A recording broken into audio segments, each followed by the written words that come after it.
ត្រីស្ងាត់សុំឡើងមើលមេឃផ្កាយចិត្តរាយមាយ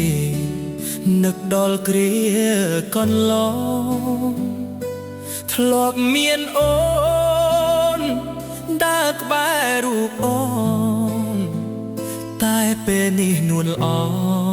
ងនៅទីណាទៅ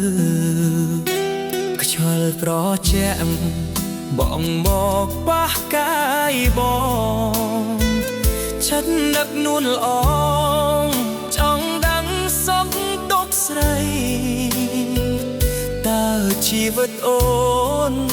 ពេលនេះមានអ្វីថ្មីតើមានអ្នកណាថែទាំស្រីជំនួសបងតើមានពេលខ្លះអូនលួចនឹកបងទេឬមួយមាសមេភ្លេចអស់ហើយរឿងយើងពីរគ្រាដែលធ្លាប់សើចគ្រាដែលធ្លាប់យំក្បែរភក្តី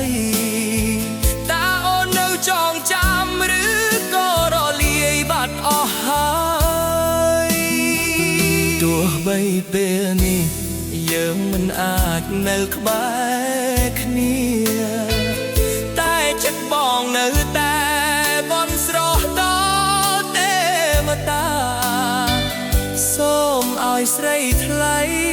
ជួបតែសេចក្តីសុខាទោះបីជាបងត្រូវរស់ក្នុងភាពឯកា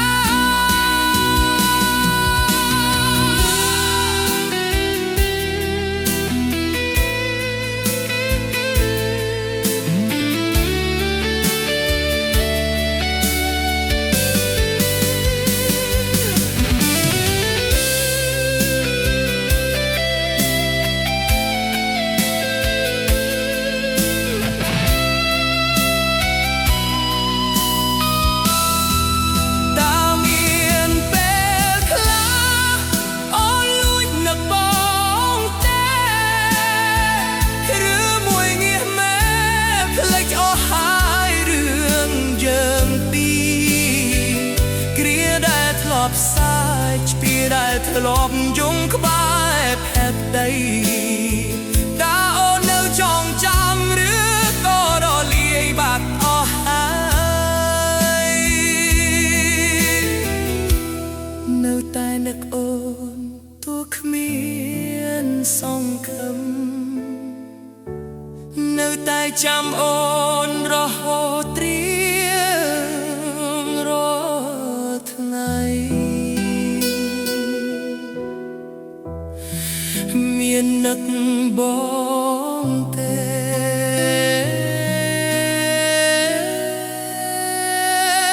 មា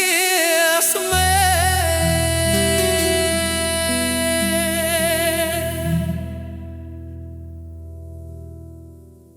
រាត្រីស្ងាត់